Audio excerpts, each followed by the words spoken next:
ఆమె శంకరుడు విరాగి అయ్యుంటే ఆయన్ని మహాకామేశ్వరుణ్ణి చేసి లోకములకు తండ్రిని అందించి తన ప్రేమ చేత మన్మధుణ్ణి కాల్చేసిన వాణ్ణి తీసుకొచ్చి భర్తగా చేసుకుని తాళి కట్టించుకుంది. ఇది ఆవిడ గొప్పతనం.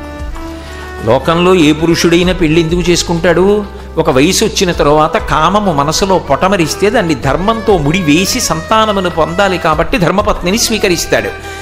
ఆయనకెందుకు ధర్మపత్ని? మన్మధుణ్ణి కాల్చేసిన వాడికి అంటే కాదు, లోకములకు తండ్రి కావాలి. అందుకనే తపస్సు చేసి ఆయన చేత తాళి కట్టించుకుంది. కామేశ బద్ధ మాంగల్య సూత్ర శోభిత కంధరా అయింది ఆవిడే. ఆయన్ని మహాకామేశ్వరుణ్ణి చేసింది. ఏమిటి ఆయన కామం?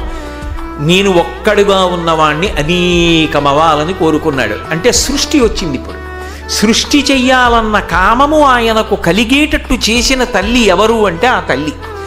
అలా చేసి ఆయన్ని కళ్ళల్లో పెట్టుకు చూసుకుంటూ మనకి తండ్రిని అందించింది. కాబట్టి ఇప్పుడు జగతపితరవు వందే పార్వతీ పరమేశ్వరవు వాళ్ళ కాళ్ళు పట్టుకుని మనం జన్మలు ఎత్తుతూ చేసిన పాపాలు పోగొట్టుకోవడానికి శరీరాన్ని పొందగలుగుతున్నాం.